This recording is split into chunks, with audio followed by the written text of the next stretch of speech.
Kuliah Umum Andi Academy, di mana hari ini kita akan membahas sebuah topik teknologi informasi yang sangat relevan dengan kondisi kita saat ini. Dengan bangga hari ini kami persembahkan kepada Anda sebuah diskusi yang mendalam tentang Kubernetes, salah satu teknologi terkemuka dalam manajemen orkestrasi kontainer saat ini.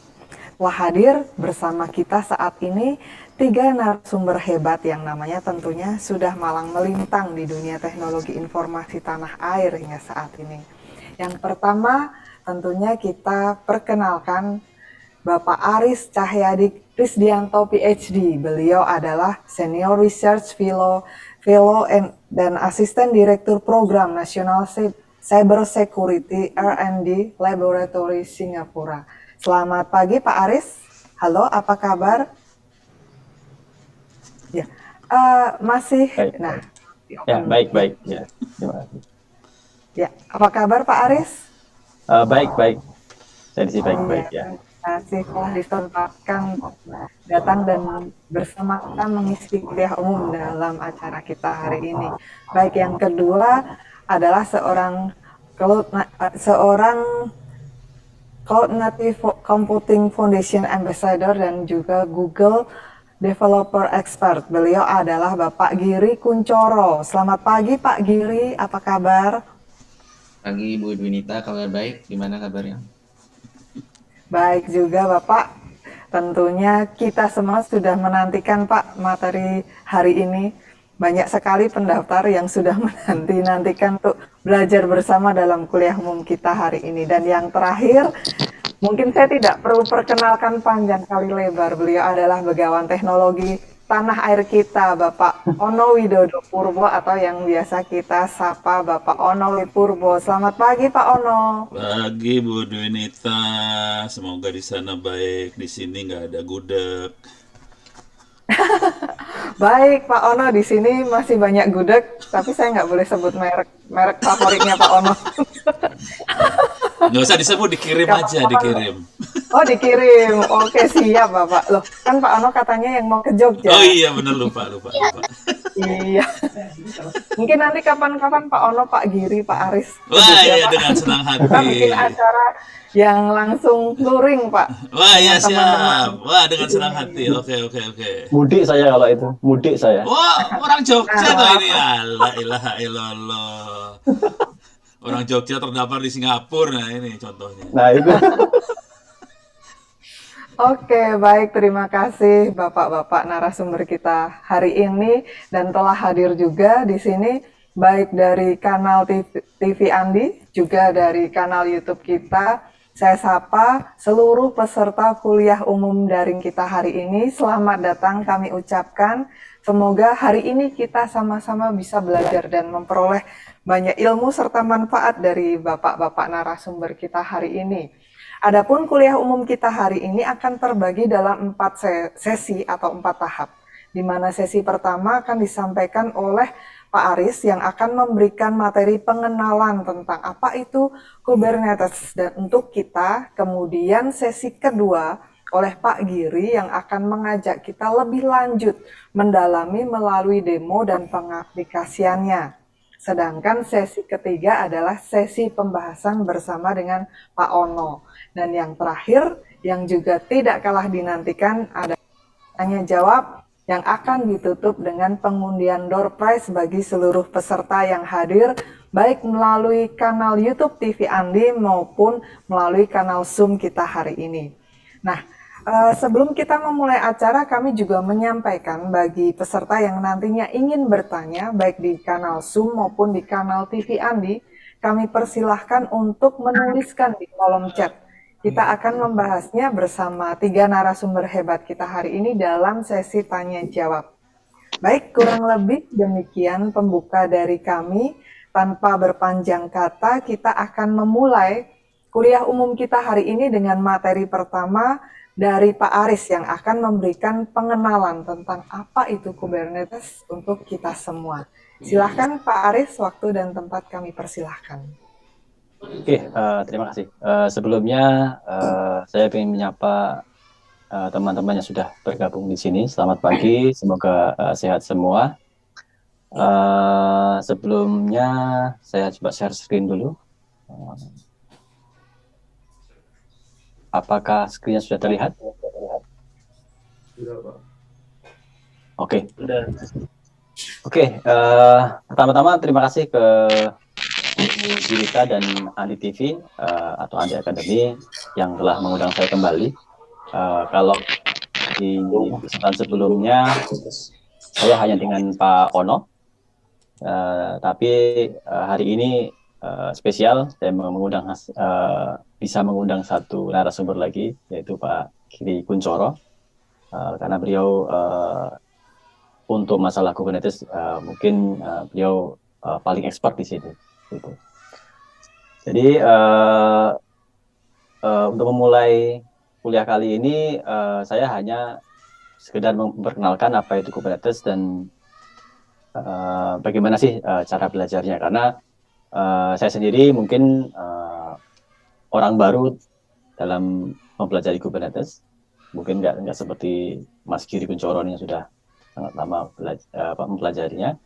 Jadi saya ingin memperkenalkan lebih ke arah apa ya, pengalaman saya bagaimana belajar Kubernetes itu sampai kemudian berani bersama-sama dengan Mas Giri dan Pak Ono untuk bikin sebuah tulisan mengenai Kubernetes yang ditujukan untuk para pemula yang ingin belajar tentang Kubernetes itu sendiri. Oke, saya langsung mulai saja. Pertanyaannya adalah apa itu Kubernetes? Oke, karena kebetulan saya termasuk orang lama gitu ya.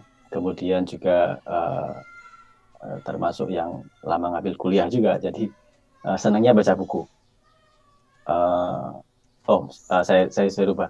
Senang baca buku tapi nggak senang beli buku. Jadi kadang-kadang suka pinjam atau suka cari yang gratisan gitu ya. Tapi nggak juga. Iya, Kenapa? saya ambil kelas Kubernetes. Ternyata pagi ini mulai, saya kira besok. Jadi ya udah saya Oh, paralel. Iya, direkam di joki. oke. Ada yang ngerti Kubernetes nggak? Ini ada yang bisa nge-mute. Ya, oke. Saya lanjutkan. Jadi kalau kita lihat buku tentang Kubernetes sendiri sebenarnya sudah sangat banyak. Mungkin ada puluhan ya kali ya. Ini hanya sebagian kecil contoh buku-buku Kubernetes yang sudah ada di pasar gitu ya. Dan setahu saya semuanya masih berbahasa Inggris. Tapi tidak masalah. Tapi untuk beberapa orang atau untuk beberapa teman-teman yang sudah malang melintang di high tech ya, mempelajari tentang high tech itu sendiri, mungkin akan sangat mudah untuk membaca buku-buku seperti ini atau memahami apa itu Kubernetes dari buku-buku ini. Oke, kemudian untuk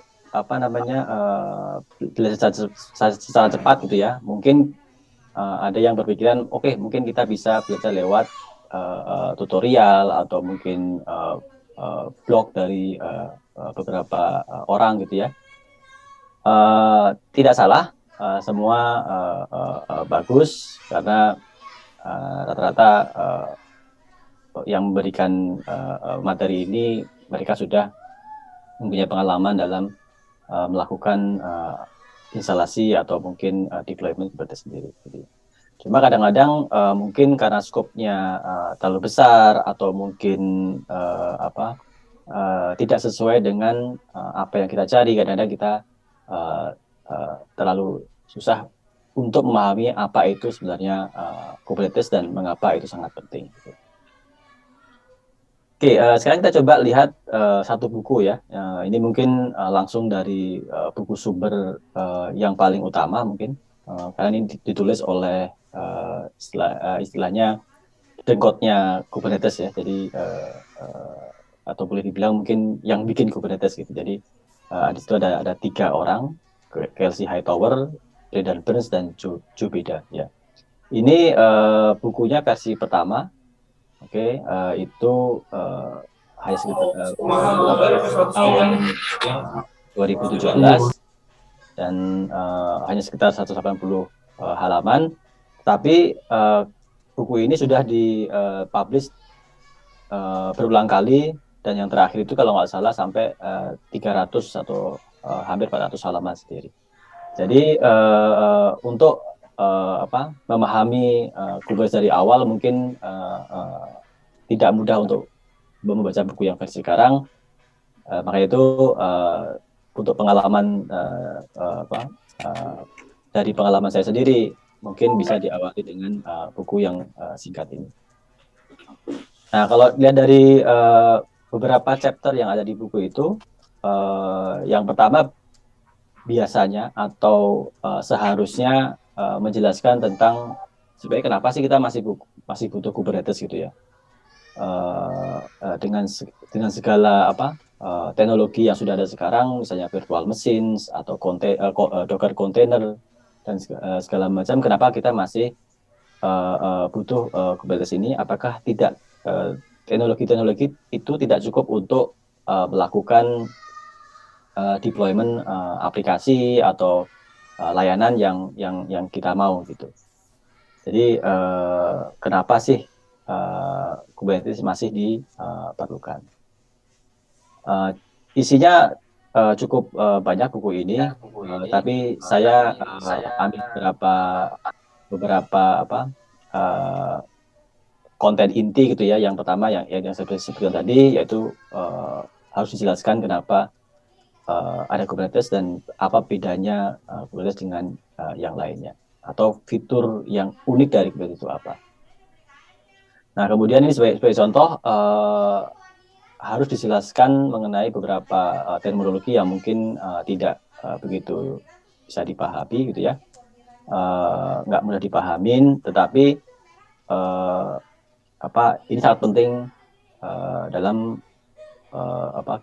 kita belajar Kubernetes. Seperti service. Jadi service itu kalau di Kubernetes mungkin salah satu kata kunci yang paling penting ya, karena tujuan akhir dari Kubernetes adalah mendeploy service yang ya nanti fiturnya ada yang handal, ada yang bisa mudah di scale dan segala macam. Itu akhir-akhirnya adalah membuat sebuah aplikasi atau source code menjadi service. Oke. Nah, kemudian buku ini diakhiri dengan contoh bagaimana, atau mungkin hands on gitu ya, bagaimana melakukan deployment satu aplikasi sampai dia bisa dianggap atau diasumsikan sebagai sebuah service yang berjalan. Jadi menurut saya ini yang perlu dipahami nantinya kalau misalnya kita belajar Kubernetes. Berarti apa itu alasan kenapa ada Kubernetes, kemudian kata kunci apa yang perlu dipahami di Kubernetes sendiri, karena sangat banyak. Nanti mungkin Mas Giri bisa atau akan membahas beberapa kata kunci yang kata kunci minimal yang bisa kita gunakan untuk mendeploy suatu aplikasi menjadi service. Oke. Kemudian untuk selanjutnya mungkin ada yang kurang suka baca buku, pengennya yang bisa di search atau yang mungkin bisa di langsung ke poin tertentu, karena mungkin perlu dokumentasi atau perlu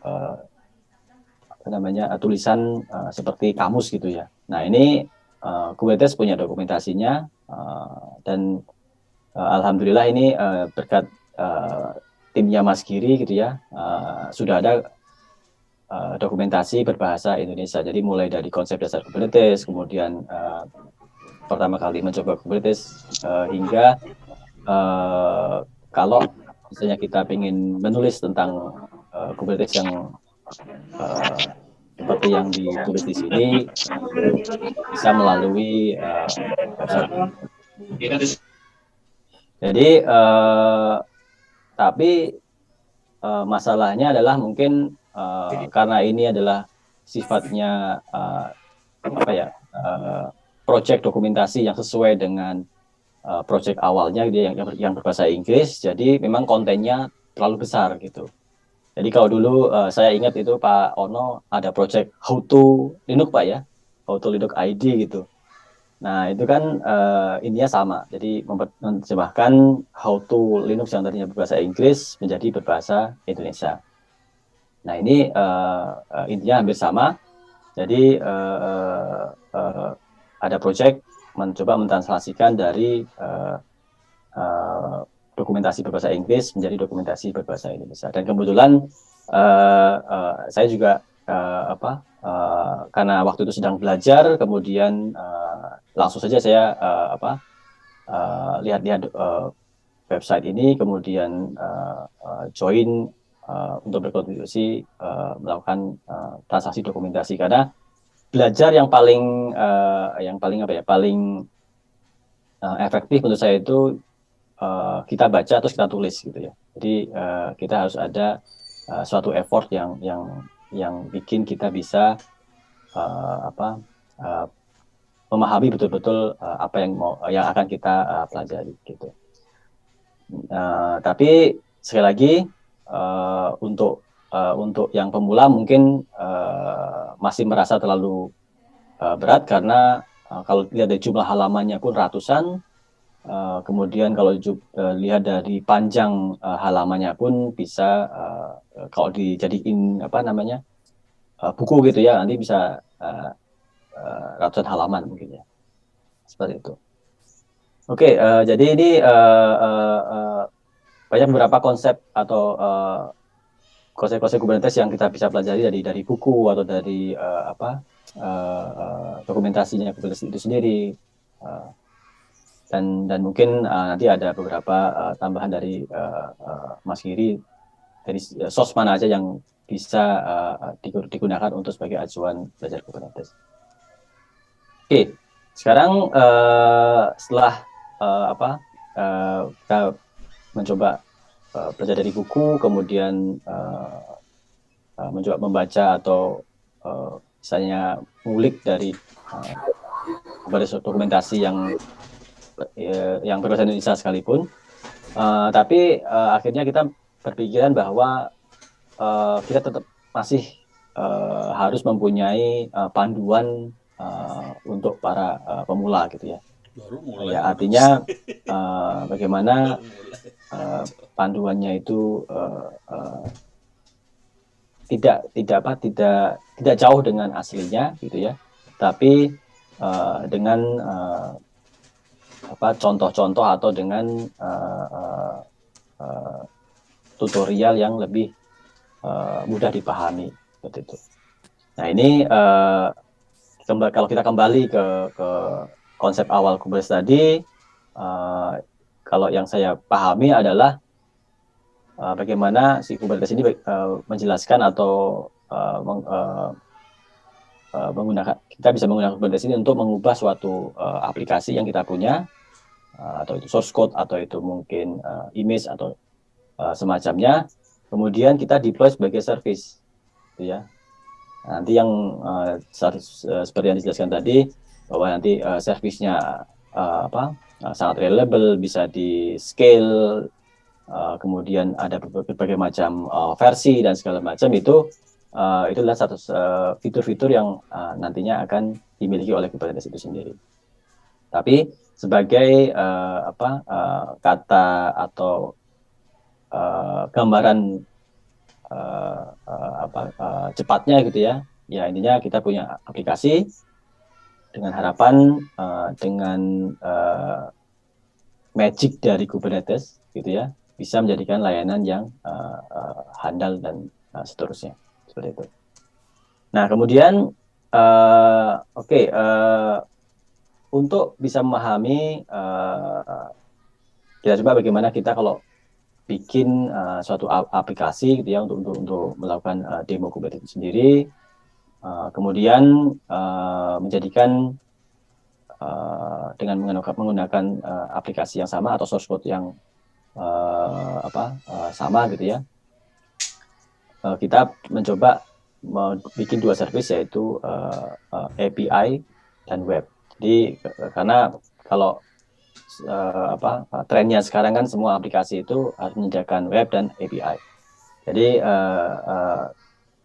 kita untuk teman-teman yang belajar Kubernetes dari awal gitu ya, paling enggak bisa melakukan seperti ini. Jadi bikin satu aplikasi, kemudian aplikasi itu dirubah menjadi service yang berbasis API atau berbasis web, seperti itu. Nah, kemudian untuk lebih mengena gitu ya, kita coba develop satu aplikasi contoh gitu ya untuk demo. Kemudian nantinya kita akan coba transformasikan menjadi sebuah service menggunakan Kubernetes.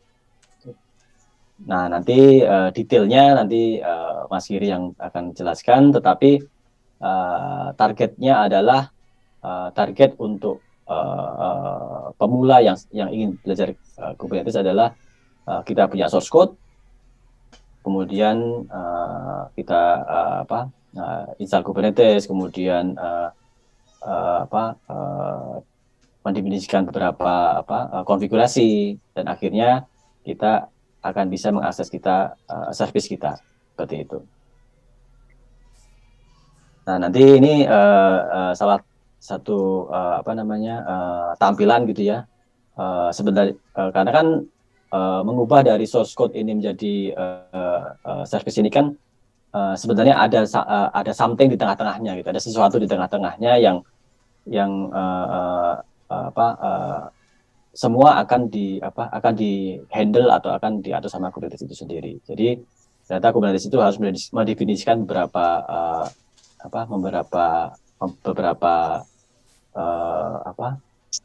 terminologi atau beberapa komponen yang diperlukan untuk mengambil source code itu menjadi sebuah service gitu ya. Nanti di sini ada cluster IP, ada deployment, node, atau mungkin yang lainnya. Nanti itu yang akan dijelaskan lebih detail oleh Mas Giri Kunchoro. Nah, kemudian seperti yang kita bilang tadi, bahwa meskipun kita sudah tahu bahwa tujuannya adalah untuk membuat aplikasi menjadi sebuah service, tetapi tetap kita harus memahami komponen atau terminologi apa saja sih yang harus kita ketahui gitu ya pada waktu kita ingin mendeploy aplikasi untuk menjadi sebuah service itu. Nah, nanti ada lumayan banyak, tetapi tidak sebanyak kalau kita baca dari buku atau dokumentasi gitu ya. Jadi yang penting nanti kita harus tahu apa bedanya kontainer dibandingkan dengan pod di Kubernetes. Kemudian nanti ada cluster IP dengan ingress misalnya. Kemudian ada untuk storage itu ya, ada volume claim dan storage class. Itu apa bedanya dan bagaimana nanti si kontainer bisa mengambil dari storage itu. Kemudian nanti ada replica set kalau kita bandingkan dengan deployment. Dan mungkin nanti ada beberapa tambahan yang bisa dijelaskan oleh Mas Giri. Jadi meskipun tujuan akhir dari tutorial atau tulisan ini adalah supaya kita bisa bikin suatu aplikasi sederhana menjadi suatu service berbasis API dan web, tetapi untuk melakukan itu kita harus paling tidak tahu beberapa konsep penting yang nanti akan dibahas, gitu ya. Nah, nanti mungkin sekarang bisa dilanjutkan oleh Mas Giri, akan bicara tentang basic Kubernetes, dan nantinya mungkin akan sedikit mendemokan tentang aplikasi yang sudah kita siapkan untuk kuliah hari ini. Mungkin itu saja. Bisa langsung dilanjut, Mas Giri. Baik, oke, terima kasih banyak Pak Aris atas materi perkenalannya seputar Kubernetes. Semoga ini bisa menjadi pengantar kita juga untuk lebih memahami dan selanjutnya kita akan masuk ke demo dan pengaplikasiannya yang akan disampaikan oleh Pak Giri. Silahkan Pak Giri, waktu dan tempat kami persilahkan. Terima kasih Bu Dwinita. Screen saya bisa terlihat? Ya, bisa Bapak. Oke. Tadi Mas Aris sudah sedikit memperkenalkan soal buku kita ya, buku yang kita tulis bersama-sama, judulnya Kubernetes untuk Pemula. Buku itu berusaha merangkum konsep-konsep dasar Kubernetes dan dilanjutkan dengan prakteknya gimana kita mendeploy service ke Kubernetes cluster. Di sesi kuliah saya kali ini saya ingin membahas sedikit overview tentang konsep-konsep yang cukup penting di Kubernetes, konsep dasarnya gimana, dan background-nya kenapa sih ada Kubernetes ini. Sedikit perkenalan, saya sendiri seorang engineer di GoTo Financial. GoTo Financial mungkin teman-teman nggak kenalnya Gojek dan GoPay. Sekarang under GoTo Financial ada lebih dari GoPay, ada GoPay, Moka, Spot, Pay Later, dan lain sebagainya. Nah, workload service-service di GoTo Financial ini sudah 100% Kubernetes. Jadi kita mulai Kubernetes migration itu 2018 sampai sekarang 100% services ada di Kubernetes. Jadi banyak sekali pelajaran yang saya dan tim dapatkan sebenarnya di GoTo ini yang ingin kami bagikan sebenarnya. Jadi supaya lebih bermanfaat ya, nggak cuma anak-anak GoTo aja yang dapat pelajarannya. Kami ingin pelajaran Kubernetes ini bisa didapatkan juga oleh komunitas, terutama anak-anak IT di Indonesia. Saya sendiri pertama kali nyemplung di Kubernetes dari 2017, waktu saya masih kerja di VMware. Waktu itu ada project, kita bikin VMware Kubernetes Engine dan Pivotal Container Service. Itu awal mula sebenarnya traction Kubernetes di cloud industry ya. Jadi kalau kita lihat sekarang Kubernetes sudah jadi standar di cloud providers. Di Google ada Google Kubernetes Engine, di AWS ada Elastic Kubernetes Service, di provider Azure juga, Microsoft Azure ada Azure Kubernetes Service, dan lain sebagainya. Itu semua major cloud provider sudah memiliki distribusi Kubernetes. Jadi pergerakan Kubernetes ini, kalau menurut saya pribadi, mengulang pergerakan Linux tahun 90-an ya. Kalau di Indonesia, teman-teman kenal Pak Ono Punggawanya, gitu, punggawa Linux yang menyebarkan Linux dari Sabang sampai Merauke. Kita lihat sekarang sudah lumrah Linux dipakai. Sebenarnya Linux itu mirip dengan, Kubernetes itu mirip dengan Linux. Jadi Kubernetes itu open source, banyak company-company atau komunitas yang nge-package ini menjadi distribusi Kubernetes sendiri. Sama seperti Linux ya, Linux ada Ubuntu, Debian, dan lain-lain. Kubernetes pun sama. Ada Kubernetes Google, Kubernetes AWS, Kubernetes yang dimiliki komunitas, dan lain sebagainya. Oke, mungkin teman-teman di sini saya rasa banyak yang masih baru, belum pernah ngoprek atau baru dengar istilah Kubernetes hari ini mungkin dari kita. Sedikit background, Kubernetes itu sebenarnya adalah open source project yang dimulai oleh teman-teman di Google. Jadi Google tahun 2014 akhir itu open source internal orchestration system mereka. Jadi Google maintain internal workload management mereka, namanya Board, itu udah dari tahun 2000-an. Jadi dipakai untuk ngejalanin workload Google Search, Gmail, Google Maps, dan lain sebagainya, itu di-manage oleh internal workload management mereka. Nah, akhirnya mereka meng-open source-kan itu dengan nama Kubernetes. Jadi awal mulanya seperti itu. Kubernetes itu di-open source-kan akhir 2014. Akhirnya tidak hanya Google yang memiliki Kubernetes. Jadi sama seperti Linux ya, pergerakan open source movement Linux Torvalds, maintainernya nambah, akhirnya project ini menjadi milik komunitas. Jadi dari US sampai Indonesia, kita memaintain open source project yang sama, Kubernetes. Untuk komunitas Indonesia sendiri, kami banyak memaintain dokumentasi Kubernetes dengan bahasa Indonesia yang tadi Pak Aris sudah jelaskan. Itu ada lebih dari 100 kontributor anak-anak Indonesia yang membantu menerjemahkan dan memaintain dokumentasinya. Nah, Kubernetes awal mula gimana? Saya pengen cerita sedikit soal truk ini namanya apa? Truk gandeng ya. Kalau truk gandeng itu, ini analogi yang sangat cocok menurut saya untuk Kubernetes. Jadi di truk gandeng ini kan ada dua bagian ya. Truk gandeng itu ada bagian mobil supirnya dan ada truknya yang digeret-geret orang. Nah, apa yang terjadi kalau supirnya itu misalnya ngantuk di jalan tol atau misalkan meleng sedikit, truk gandengnya nabrak gitu, misalkan kecelakaan. Nah, kalau truk gandeng kecelakaan, karena ini satu bagian yang sama gitu, walaupun dua bagian terpisah, tapi ini satu bagian yang sama, ada coupling ya, itu istilahnya kalau di dunia software coupling, itu dua-duanya akan rusak gitu. Jadi mungkin barang yang tadinya harus diantarkan gitu, mungkin isinya buku dari penerbit Andi mau dikirim, jadinya nggak bisa dikirim. Nah, beda dengan misalkan kalau dua bagian ini kita pisah. Jadi dari yang tadinya satu supir jadi dua supir, gitu ya. Satu supir nyetir bagian truk yang ini, satu lagi nyetir bagian yang ini. Jadi itu bisa saling independen, tidak ketergantungan. Kalau satu rusak, gitu ya, mobil yang satu rusak, mobil yang satu masih bisa jalan, masih bisa mengantar buku-buku penerbit Andi ke para distributor atau ke Gramedia gitu ya. Jadi misi terselamatkan.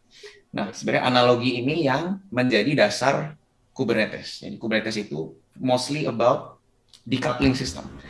Jadi di dunia software, decoupling itu bisa membuat company-company tech berinovasi dengan lebih cepat dan reliability service menjadi lebih tinggi. Oke, di dunia gimana sih korelasinya dengan dunia software atau dunia IT? Jadi ini ada 4 layer yang saya rangkum. Operation, kalau kita ngomongin perusahaan teknologi ya, perusahaan teknologi itu gimana sih Gojek misalkan, gimana caranya kita sebagai engineer Gojek itu memastikan layanan Gojek bisa tersedia 24 jam sehari atau 7 hari seminggu. Jadi selalu online. Nah, itu ekspektasi dari user. Tapi sebenarnya di dalam engineering tim sendiri itu ada banyak sekali expertise atau bagian yang masing-masing tanggung jawabnya beda-beda. Nah, contohnya application ops, ini dia harus memastikan aplikasi ini bisa terus andal gitu ya, terus andal, nggak ada gangguan. Ini biasanya tanggung jawabnya ada di tangan para developer atau application owner, application ops. Tetapi karena separation of concern, karena decoupling itu tadi, dia nggak perlu tahu nih aplikasi dia di-deploy di Linux mesin yang mana. Ini hardware-nya bermasalah atau enggak sih? Atau di-deploy dengan cara apa, misalkan lewat Kubernetes atau masih virtual machine dan lain sebagainya, dia nggak perlu tahu. Tanggung jawab dia hanya cukup di expertise dia aja, yaitu aplikasi. Nah, layer di bawahnya lagi, ini yang kita sebut cluster operation.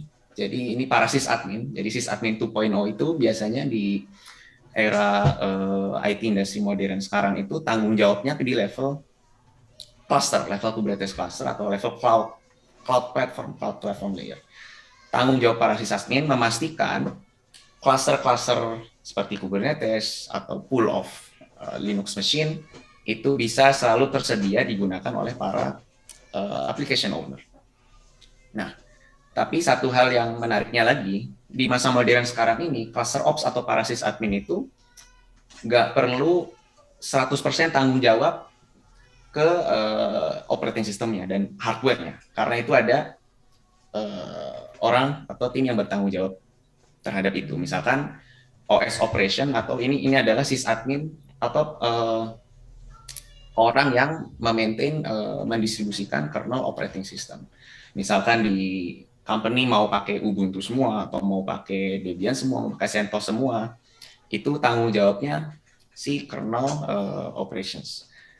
Nah, yang menariknya lagi, kernel operation ini nggak perlu mikirin hardware kalau misalkan di dunia sekarang karena ada cloud provider. Nah, biasanya ranah cloud provider atau public cloud ini di 2 layer yang bawah ini. Jadi biasanya company-company teknologi sekarang itu cukup mikirin 2 yang atas, karena yang di bawah ini sudah di outsource, diserahkan tanggung jawab responsibility-nya ke orang-orang cloud provider seperti Google Cloud, AWS, Azure dan lain sebagainya.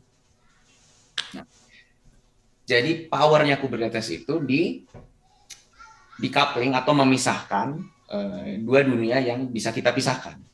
Jadi sama seperti truk gandeng, kita mau misahin bagian depan dan bagian belakang. Di dunia Kubernetes ini kita mau misahin orang yang membuat aplikasi atau para developers, misalkan backend engineer, frontend engineer, mobile engineer, supaya fokus aja bikin features gitu, bikin features yang diminta oleh product manajernya atau diminta oleh para customer gitu ya, para end user. Nah, satu bagian lagi atau bagian truk gandengnya itu adalah para sysadmin atau infrastructure engineer seperti saya. Infrastructure engineer ini tugasnya adalah memastikan selalu ada compute power. Jadi kalau kita ngomongin Linux ya, make sure mesin Linux-nya ini selalu tersedia CPU dan memorinya untuk dipakai para product engineers, para engineer menjalankan aplikasi mereka. Nah, di dunia cloud modern seperti sekarang ini, kalau dulu kan superkomputer yang CPU-nya tinggi itu satu mesin doang, itu kan mahal. Nah, di dunia modern ini kita bisa ngumpulin Linux machine yang jumlahnya banyak, tapi speknya lebih kecil. Nah, itu lebih murah. Nah, Kubernetes itu menggabungkan pool atau semua Linux machine yang kita maintain, atau bisa juga kita sewa dalam tanda kutip ke cloud providers. Contohnya, misalkan kita sendiri di GoTo Financial kita punya ribuan Linux machine atau Linux virtual machines. Nah, di dunia tradisional itu kan kita harus milih mau mesin yang mana untuk ngejalanin database. Misalkan database dijalanin di mesin ini, aplikasi WordPress dijalanin di mesin ini, misalkan lagi aplikasi apalagi WordPress dijalani di mesin ini. Nah, itu nggak scalable. Karena apa yang terjadi kalau satu node ini rusak, itu aplikasi akan rusak ya. Jadi end user nggak bisa ngakses, akan terjadi gangguan. Nah, Kubernetes itu mengotomasi pemilihan mesin itu sendiri. Jadi misalkan atas ini aplikasi ya, atasnya aplikasi ini mau dijalani di mesin yang mana sih, itu Kubernetes yang jadi penanggung jawabnya. Jadi misalkan dia lihat Linux machine yang ini, oh ini CPU-nya masih available, masih banyak, baru sedikit aplikasi yang jalan di sini. Oke, aplikasi WordPress saya jalanin di sini, itu tanggung jawab Kubernetes. Jadi sebagai seorang engineer yang tugasnya mendevelop web aplikasi, backend services dan lain sebagainya, itu tugasnya cukup fokus ke codingnya. Misalkan coding dengan bahasa Java, C, C++, Python dan lain sebagainya, cukup fokus ke codingnya. Urusan menjalankan aplikasinya itu diserahkan ke Kubernetes. Jadi dalam kacamata aplikasi, dia melihat infrastruktur kita ini sebagai lautan compute, lautan CPU dan memori, atau lautan CPU dan memori. Dia nggak perlu mikirin lagi mau Linux operating system apa, mau di-deploy, dijalankan di mesin yang mana, itu semua udah tugas Kubernetes. Nah, ada satu syaratnya, sebenarnya ada prerequisite. Kapan sih kita perlu Kubernetes? Itu ada satu syaratnya. Syaratnya adalah aplikasi yang kita bangun itu berbasis microservice. Nah, apa maksudnya microservice? Mungkin saya kasih contoh aplikasi Gojek ya. Aplikasi Gojek itu kan servisnya banyak ya. Ada GoSend, ada GoRide, GoCar, GoFood dan lain sebagainya dalam satu aplikasi. Nah, zaman dulu waktu tahun 2015 awal mulai Gojek launching aplikasi, itu semua satu aplikasi. Jadi kalau ada bug di GoFood atau ada bug di GoRide, itu semuanya jadi kena gangguan, kena dampaknya semua service Gojek jadi nggak bisa diakses. Nah, seiring berjalan waktu itu mulai dipecah-pecah. Jadi GoFood aplikasi sendiri, GoMart aplikasi sendiri, GoRide aplikasi sendiri. Jadi kalau ada bug atau gangguan di salah satu service itu nggak berdampak ke service yang lain. Yang lainnya masih bisa dijalankan. Nah, itu yang dinamakan dengan microservices. Jadi dari yang tadinya satu monolith ya istilahnya di dunia software, monolith, aplikasi gendut yang tugasnya semuanya itu dipecah-pecah kecil-kecil menjadi service kecil-kecil seperti ini. Nah, service ini syarat kedua harus di-package menggunakan Docker containers. Jadi kalau di buku yang kami tulis, chapter awal itu mengenalkan sedikit tentang Docker container. Karena memang syarat tersebut harus dipenuhi untuk kita mulai belajar Kubernetes. Jadi syaratnya sebenarnya microservice, yang kedua Docker container, dan yang ketiga baru masuk ke Kubernetes. Nah, sedikit arsitektur. Arsitektur Kubernetes sendiri pun, ini kita bicara control plane-nya, controllernya itu pun mengadopsi prinsip microservices. Jadi inspirasinya tuh semua dari Linux. Kalau di Linux itu semua binary Linux menganut prinsip do single job well. Kayak misalkan kalau kita akses Linux, binary ls gitu ya. Tugasnya ls itu sesimpel nge-list directory ya. Misalkan tugas lain cat file, cat file, itu tugasnya sesimpel tolong dong kasih saya lihat konten dari file tersebut. Jadi Linux itu kumpulan in a way microservice juga, tapi microbinaries di sini kita sebut microbinaries. Nah, prinsip itu pun masih sangat relevan dan diadopsi oleh Kubernetes. Jadi Kubernetes ada komponen yang kecil-kecil, misalkan komponen API server tugasnya hanya nge-serve HTTP request. Gitu. HTTP request ini bisa nerima permintaan dari nanti teman-teman belajar itu tool namanya kubectl yang biasanya kita install di laptop masing-masing. Kalau kita admin mau berinteraksi dengan Kubernetes cluster, kita biasanya perlu menginstall sebuah tool, sebuah CLI binary namanya kubectl atau kubectl sih. Ini sebenarnya banyak perdebatan di komunitas. Pronunciation-nya gimana? Terserah aja lah. Kalau saya sih kubectl aja, bahasa Indonesia. Kubectl ini adalah tool untuk kita berinteraksi dengan cluster, dan biasanya interaksinya itu connect-nya ke Kubernetes API server yang jadi pintu gerbang. Nah, semua komponen ini semua stateless, artinya nggak menyimpan state, jadi bisa di-scale sesuka hati. Yang menyimpan state itu ini, etcd. Etcd ini adalah database-nya, jadi database-nya Kubernetes. Kalau teman-teman mungkin kenal database Postgres, MongoDB, MySQL, dan lain sebagainya, database Kubernetes ini bukan relational, tapi NoSQL, itu salah satu yang paling populer ada etcd. Nah, kemudian komponen lainnya itu scheduler. Scheduler tugasnya itu milihin dari semua Linux machine, mesin yang di-manage, dikelola oleh Kubernetes, dia milihin mesin mana nih yang masih kosong, itu dia jadwalin atau dia assign. Dia assign aplikasinya jalanin di mesin tersebut. Kemudian komponen lainnya controller manager, ini memastikan. Jadi perbedaan Kubernetes dengan orchestration atau workload management platform lainnya itu, kalau untuk menjalankan aplikasi itu semua bagus. Tapi apa yang terjadi setelah itu biasanya workload management nggak mikirin. Nah, Kubernetes itu memastikan service-service yang udah dijalanin itu semua tetap berjalan dengan sehat, dengan healthy. Jadi kalau misalkan ada aplikasi yang nge-crash, itu dia restartin. Kalau misalkan ada aplikasi yang udah ngos-ngosan nih karena request-nya lagi tinggi-tingginya, itu dia secara otomatis bisa nambahin jumlah replikanya. Istilahnya nambahin jumlah aplikasinya, di scale sama dia secara otomatis dan lain sebagainya.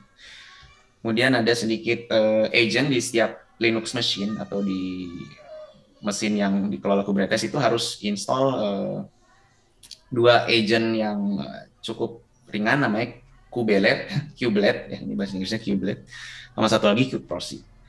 Jadi ini semua berbicara dengan API server, di mana kalau ada salah satu komponen yang rusak, ini artinya Kubernetes cluster-nya dalam keadaan yang tidak sehat. Nah, konsep yang paling dasar ini namanya pod. Jadi pod itu adalah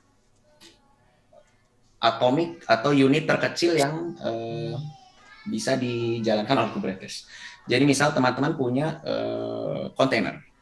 Jadi Kubernetes itu nggak menjalankan kontainer, tapi menjalankan pod yang isinya group of containers. Kalau dilihat di sini, contohnya satu pod itu bisa terdiri dari satu atau beberapa containers. Dalam contoh ini ada 2 containers, container foo, kontainer aplikasi foo, dan kontainer aplikasi bar yang mereka saling secara erat saling membutuhkan satu sama lain. Nah, keuntungannya ini dibungkus dari satu pot itu apa? 2 kontainer ini pasti dijalaninya di Linux mesin yang sama. Jadi nggak mungkin ada kontainer foo jalan di mesin yang satu, bar jalan di mesin yang kedua, itu nggak mungkin. Itu sebenarnya gunanya kenapa desainnya itu unit terkecilnya adalah pot yang ngebungkus containers. Nah, pot ini ada beberapa aspek yang penting, misalkan volume. Nah, ini lagi-lagi prinsip pemisahan concern atau pemisahan tanggung jawab. Aplikasi tidak bertanggung jawab sama data. Jadi volume ini isinya data. Yang mana lifespan atau life cycle hidupnya aplikasi dan data itu bisa dipisah. Jadi aplikasi bisa di scale sedemikian rupa, bisa jadi 1000 aplikasi, tapi volumenya itu terpisah. Jadi kalau aplikasinya misalkan di upgrade, karena kan di dunia IT modern ya, kita hampir setiap hari itu selalu mendeploy aplikasi yang baru, selalu ada image version yang baru. Itu gimana cara biar cepat, tapi nggak ngerusak data. Nah, ini dipisah. Jadi volumenya data hidup di sini. Kalau aplikasi mau di-upgrade, mau di-downgrade, mau di-scale, itu nggak mempengaruhi data. Gitu. Kemudian yang menariknya lagi, pod itu sharing yang namanya network namespace. Jadi kalau teman-teman pernah mempelajari gimana cara kontainer bekerja, itu semua pakai fiturnya Linux yang namanya Linux namespace. Jadi di Linux namespace itu, walaupun ini kontainer yang berbeda, gitu, aplikasi yang berbeda, tapi mereka networknya sama, jadi mereka bisa saling komunikasi lewat localhost atau IP yang sama. Nah, yang terakhir prinsip yang paling sangat berguna di Kubernetes itu adalah prinsip labels. Jadi setiap objek, termasuk objek pod ini selalu ada label. Kita bisa ngelabelinnya. Jadi label ini biasanya key value pair. Nah, dengan desain seperti ini membuat Kubernetes fleksibel, terutama dari sisi admin dan pengguna, dan gimana cara kita mengekstennya di kantor kita masing-masing. Mungkin saya nggak akan ngasih contoh ini gimana. Nah, ini labels ya. Misalkan di labels, tadi saya kasih contoh objek namanya pod, tapi ini sebenarnya objek di Kubernetes itu ada banyak sekali. Setiap objek itu selalu bisa kita label. Kita bisa kasih label. Misalkan di sini label ada aplikasi yang kita kasih label front end production. Ini aplikasi testing saya, misalkan saya kasih label Kuncoro dan testing. Ini aplikasi lainnya lagi, saya kasih label back end dan production. Nah, konsep label ini powerful-nya di mana kita bisa query dan bisa kita potong-potong, kita pecah-pecah dengan mudah. Misalkan saya mau cari tahu aplikasi apa aja sih yang ada di production. Misalkan saya bisa query labelnya production gitu. Labelnya production. Jadi saya bisa dapat, oh sekarang ada 3 aplikasi nih. Sekarang ada 3 aplikasi yang ada di production. Saya pengen pecah lagi nih, saya pengen filter lagi, saya cuma pengen lihat aplikasi back-end-nya aja yang ada di production. Ini kita tinggal tambahin satu label lagi di sini. Role-nya back-end. Jadi kita bisa dapat 2 aplikasi ini yang ada di dua aplikasi back-end ini yang ada di production. Nah, mudah-mudahan saya masih ada waktu. Satu konsep terakhir yang ingin saya bahas, yang mendasari Kubernetes itu adalah salah satu software design pattern bikinannya para kreator Kubernetes, ini namanya reconciliation pattern. Jadi yang bikin Kubernetes itu background-nya robotics ya. Jadi memang ini pattern atau sistem yang diambil dari dunia robotik. Di dunia robotik itu kan ada control system atau ada control loop. Ada control loop yang selalu melihat, membandingkan dan melihat events, terus dia compare yang dia mau itu apa, dan dia compare melalui sensor-sensornya itu mapping di dunia aslinya itu seperti apa.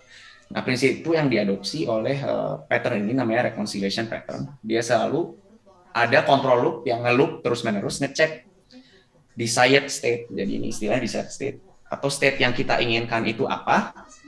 Terus kita bandingkan dengan actual state. State sebenarnya itu apa yang ada di dunia ini. Nah, kalau misalkan kita ke konteks Kubernetes cluster atau cloud infrastructure, di side state itu bisa misalkan saya pengen punya 3 virtual machine atau 3 Linux machine, tapi actualnya di Google Cloud misalkan baru ada 1 Linux machine. Nah, loop ini akan mikirin, oh bedanya apa sih? Bedanya di sini kurang 2 gitu, maka dia actionnya create. Nah, kalau kita balik ke konteks Kubernetes, misalkan saya punya pod atau container, saya pengenin itu ada 2 container atau 2 pod, foo dan bar. Nah, tapi di Kubernetes target cluster saya yang saya manage ini baru ada 1 pod, foo. Nah, dia ngeloop, dia ngebandingin bedanya. Oh, bedanya bar di sini belum ke deploy atau belum ke jalanin. Nah, actionnya apa? Si pattern ini bakal ngeluarin action. Actionnya yaitu create pod yang namanya bar. Nah, begitu juga ini baru create operation. Misalkan health check operation juga sama. Setelah di-create, selalu ada control loop yang ngeliatin. Misalkan si bar itu udah kita deploy, kita jalanin, tapi tiba-tiba kena gangguan gitu, mati ya. Nah, actualnya barnya mati, pot barnya nggak ada, tapi yang kita inginkan tuh barnya masih ada. Nah, maka si health check loop ini dia ngeluarin action. Oh, actionnya si bar harus kita recreate gitu. Nah, harus kita recreate. Nah, begitu juga dengan delete operation. Misalkan kalau kita mau delete bar, maka state yang kita inginkan itu barnya kehapus ya. Barnya kehapus. Nah, di state yang kita inginkan barnya nggak ada, tapi actual state di clusternya itu barnya masih ada. Maka actionnya adalah hapus bar. Nah, desain pattern ini sangat powerful karena by design dia selalu ngejagain health-nya semua aplikasi atau semua pod di Kubernetes cluster itu by design. Jadi nggak perlu config macam-macam, memang by design built in di core sistem Kubernetes, loop ini terus berjalan. Itu yang ngebuat dia bisa selalu ngejagain kesehatan dari semua komponen dan semua aplikasi yang dia manage.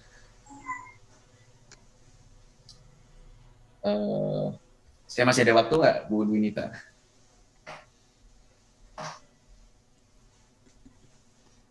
Lanjut aja ya. Nah, tadi saya sudah mengenalkan yang namanya pod. Saya pengen kenalin objek. Yang kedua namanya replication controller. Replication controller ini nama zaman dulunya. Sekarang sebenarnya replica set atau teman-teman lebih kenal dengan istilah deployment object. Itu bahasa gampangnya deployment object. Nah, sama. Kalau kita nge-deploy aplikasi, ini ada loop di Kubernetes yang ngebandingin state yang diinginkannya apa sama state keadaan sebenarnya gimana. Nah, yang diinginkan apa? Ada 3 biasanya kalau kita nge-deploy aplikasi di Kubernetes. Yang pertama template-nya. Template-nya itu apa? Di sini kita bisa konfigurasi container image-nya apa, versi berapa, cara ngejalanin aplikasinya gimana. Misalkan kalau di aplikasi Python, kita di sini perlu definisiin perintah Python run something. Gitu. Kalau misalkan Golang, di sini berarti perintah binary-nya. Kalau di Java, di sini perintah Java-nya. Gitu. Jadi ini template yang kita inginkan. Gimana cara jalannya aplikasinya. Kemudian hal yang kedua, ini labelnya. Nah, si aplikasi ini atau si pod ini mau kita labelin apa? Misalkan ini labelnya backend dan production. Yang ketiga, ini jumlahnya. Jadi jumlahnya, misalkan 3 atau 5. Kita pengen aplikasi backend dengan image tersebut itu dideploy, dijalankan sebanyak 5 buah di semua mesin yang kita kelola. Nah, dari sini si loop control loop ini bakal ngebandingin terus-menerus. Di mesin-mesin Linux ini udah ada belum sih pod dengan ketentuan di kiri ini. Nah, misalkan di sebelah kanan saya sudah punya 2 buah pod atau 2 buah aplikasi dengan label backend dan production ya. Tapi jumlahnya kita pengen 3, nah ini berarti kurang 1 kan. Nah kurang 1 artinya loop ini dia bakal nge-create 1 buah pod lagi dengan menggunakan template yang kiri. Loop ini terus-menerus nge-watch, dia juga secara internal dia nge-query menggunakan labels. Nah itu gunanya kita nge-set label di sini. Jadi Dia nge-query semua aplikasi ini apa aja sih yang ada label backend dan productionnya. Oh baru 2, kurang 1 misalkan. Atau misalkan sudah 3, tapi 1 lagi nge-crash misalkan. Kena panic atau null pointer error gitu ya, mungkin teman-teman developer sering kena null pointer error. Nah itu dia bakal secara otomatis berusaha nge-restart itu atau ngejalanin yang baru. Jadi desired state-nya tetap terjaga, misalkan jumlahnya tetap harus 3. Ini soal scaling atau soal replika. Nah yang terakhir, konsep ketiga, objek ketiga yang fundamental juga, namanya service. Tadi sempat dibahas sama Mas Aris. Service sendiri pun ini control loop aja sebenarnya. Control loop. Sebelum ke control loop, saya pengen bahas tadi kita bahas masalah pemisahan tanggung jawab ya, atau separation of concern atau decoupling system. Nah di dunia distributed system atau dunia cloud modern itu kan mesin ada banyak ya, Linux mesin ada banyak. Terus aplikasi bisa pindah-pindah.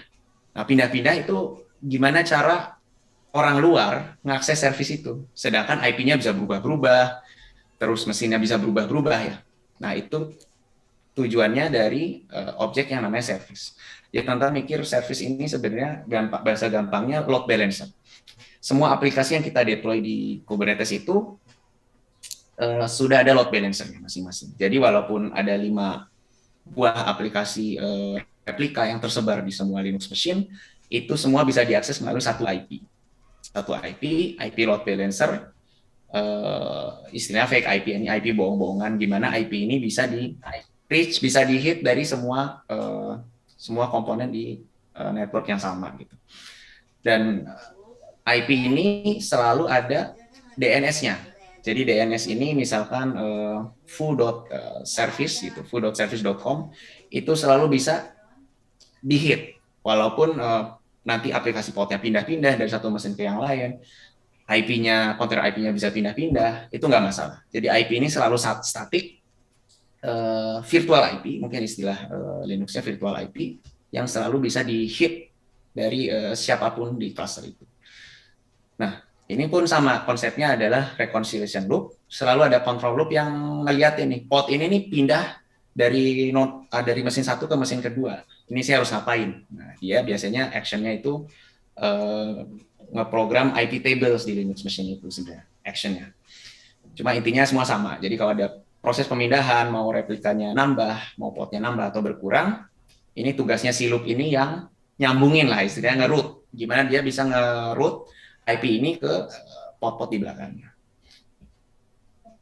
Oke, sedikit demo ya, mudah-mudahan saya masih ada waktu.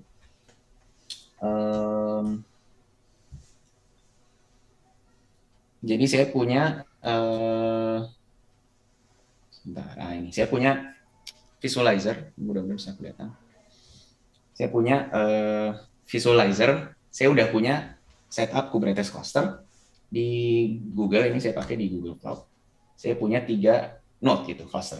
Ada 3 node, ini artinya 3 Linux machine gitu, 3 Linux machine yang dikelola oleh Kubernetes cluster saya. Nah, sekarang ini contoh di buku kita. Saya pengen deploy aplikasi demonya gitu. Saya deploy bikin deployment objeknya dan bikin service objeknya. Nah, apa yang terjadi di sini? Di sini saya punya 3 pot atau 3 kontainer to-do tersebut. Nah, 3 kontainer ini kita lihat masing-masing ada IP-nya beda-beda ya. 10.922.11, ini 1.12, ini 0.16. Yang tersebar di 3 node ini. Nah, gimana cara orang bisa ngakses? Ini kan IP-nya bisa beda-beda ya. Nah, itu goal dari, itu responsibility, tanggung jawab dari service object. Ini service object-nya warna hijau. Ini punya static IP yang nggak bakal berubah, 10.964.194. Dan sebenarnya ada domainnya gitu. Ada domainnya, bisa diakses juga melalui DNS. Misalkan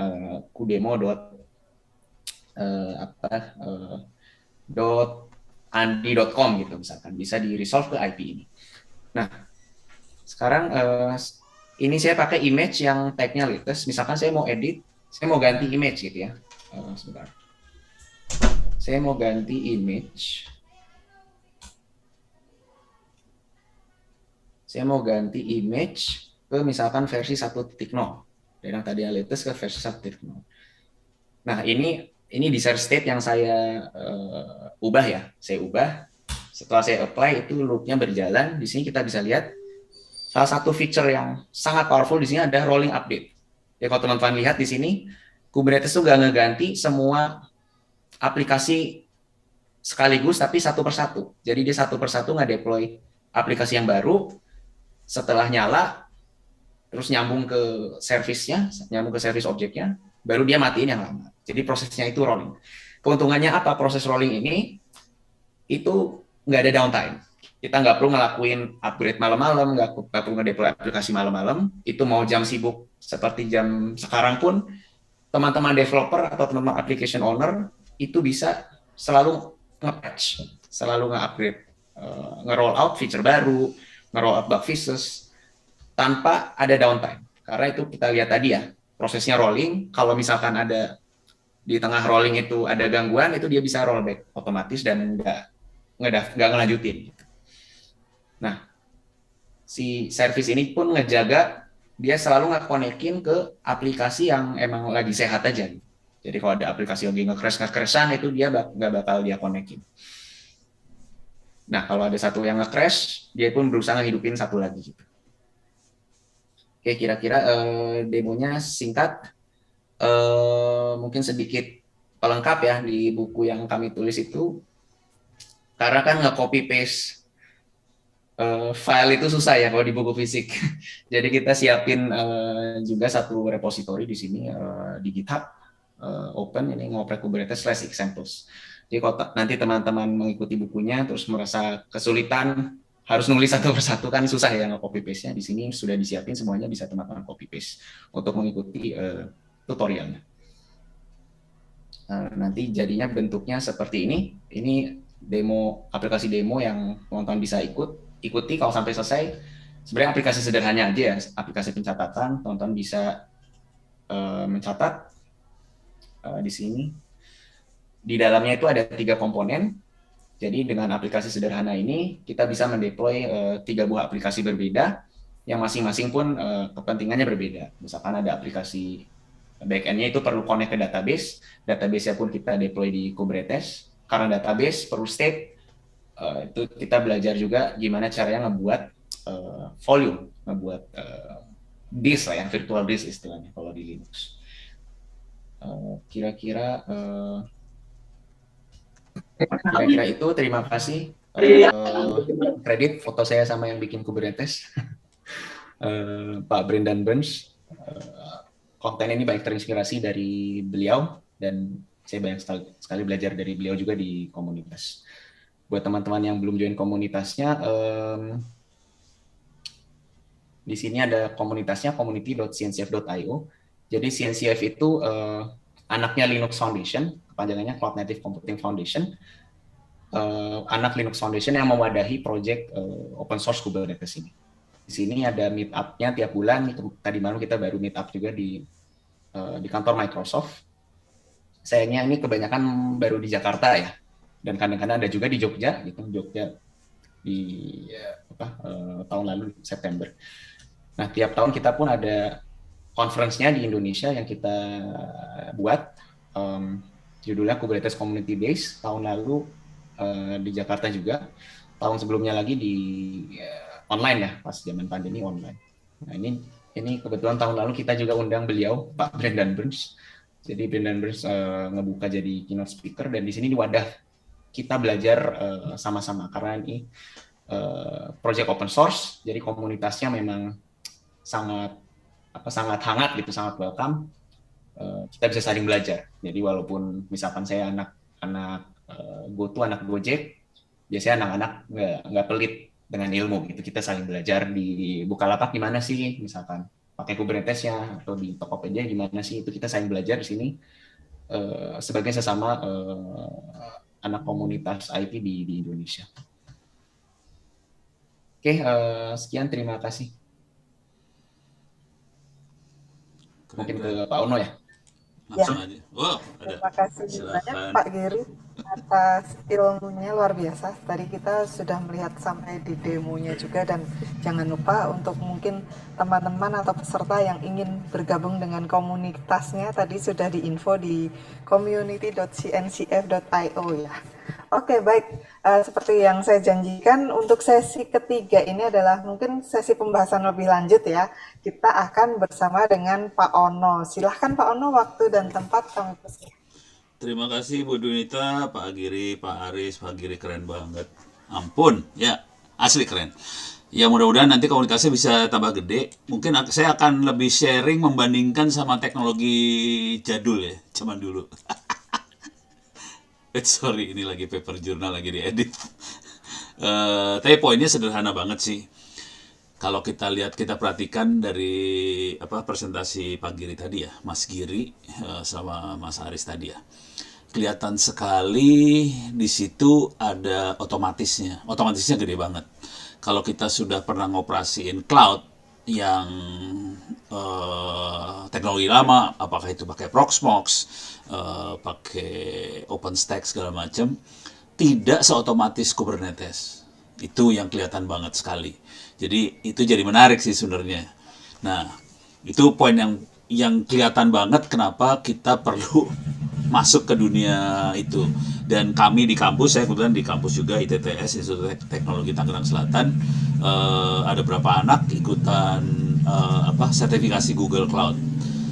Jadi jujur kita juga perlu nyuri-nyuri ilmu, bukan nyuri sih sebenarnya. Belajarlah dari teman-teman Google dan teman-teman Kubernetes ini supaya nanti alumninya sarjana-sarjana yang dihasilkan bisa ngikut seperti itu. Nah, sekarang itu poin yang paling gede. Mudah-mudahan kita nanti bisa mulai mengeksplor itu. Nah, cuman saya pengen bandingin kondisi yang sekarang ya. Market, kita coba lihat kondisi market share. Infrastructure as a service, kemudian kalau nggak bandingin dulu lah Kubernetes versus platform as a service. Orang kadang-kadang nyamain sih antara dua ini sih sebenarnya. bilangnya sama, padahal nggak sama persis sih.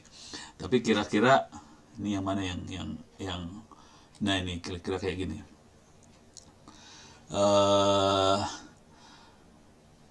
Yang platform as a service mungkin lebih ke yang tengah, sementara yang Kubernetes itu yang ke kanan. Jadi sebetulnya Kubernetesnya lebih efisien daripada infrastructure as a service atau platform as a service. Konsekuensinya, saran paling sederhananya ya mau nggak mau kita harus migrasi ke arah Kubernetes supaya sistem yang kita bikin lebih efisien. Kenapa? Karena kalau kita pakai infrastructure as a service, platform as a service, kita masih harus deploy OS per service. Jadi bonyok banget itu. Jadi tewas banget. Dengan Kubernetes jadi lebih efisien. Jadi udah mulai kelihatan di sini. Nah, cuman kalau saya obok-obok cari-cari saya coba cari-cari perbandingannya, marketnya sendiri. Kalau kita lihat market share-nya dari infrastructure as a service, platform as a service, software as a service, dan sebagainya itu. Nah, ini kita bisa lihat, ini bisa kita lihat di sini. Yang pasti makin hari makin naik. Nah, cuman kalau kita perhatikan baik-baik, ini mudah-mudahan bisa kelihatan ya. Kalau kita perhatikan baik-baik, jadi tiap tahun makin naik semua. Urusan per-cloud-cloudan ini makin naik dibandingkan infrastruktur yang bare metal gitu udah mulai hampir nggak ada. Sebagian besar akan mainannya cloud banget. Jadi pertama kita perlu migrasi ke cloud, itu jelas. Yang bare metal ditinggal jauh-jauh. Nah, terus yang jadi menarik di sini adalah ini nih. Yang sebagian besar adalah public software as a service.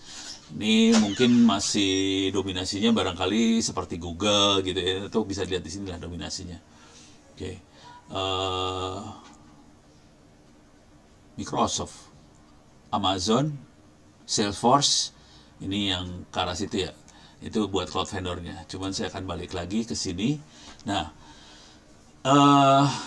ini dominasinya lebih ke public software as a service. Nah, cuman di sini ada yang bawah itu adalah infrastructure as a service sama platform as a service PaaS, dua ini.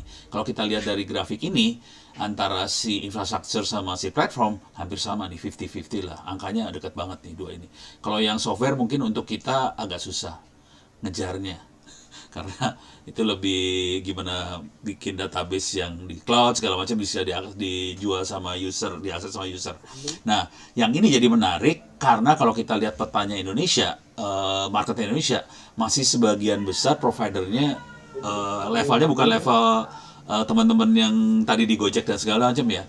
Kalau yang itu mungkin yang Kubernetes-nya mungkin lebih gede marketnya daripada yang infrastrukturnya. Jadi yang ini gede banget, yang warna biru, yang nomor 2 ini ya, yang ada di sini, daripada infrastruktur.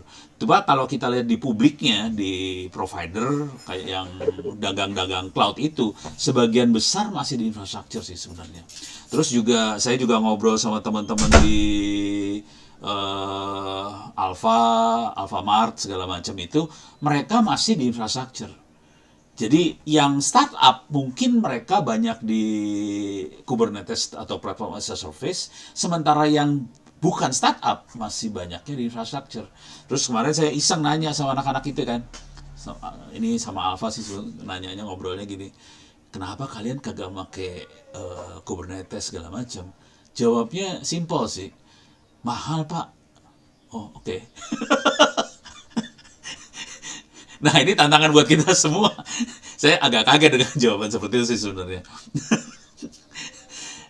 Ini barangkali tantangan buat kita semua, buat Pak Mas Giri dengan komunitasnya.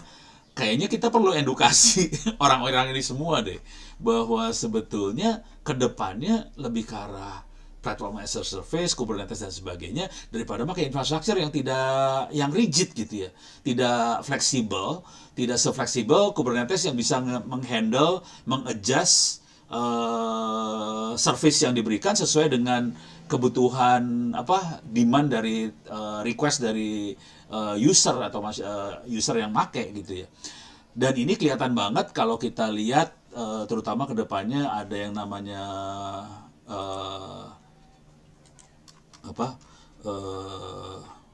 nih ya, SPBE misalnya sekarang, SPBE, sistem pembayaran berbasis elektronik. Mereka itu kalau mau jujur sih, ini dananya gede banget, dan kita punya masalah besar nih ke depannya. Sistem pembayaran berbasis elektronik, dananya besar, mereka mindsetnya beli mesin. Jadi bare metal banget gitu ya. Syukur-syukur sebagian mulai berpikir ke arah infrastructure as a service. Cuman boro-boro ke arah Kubernetes, platform as a service, kagak kepikiran ke arah sana, sumpah.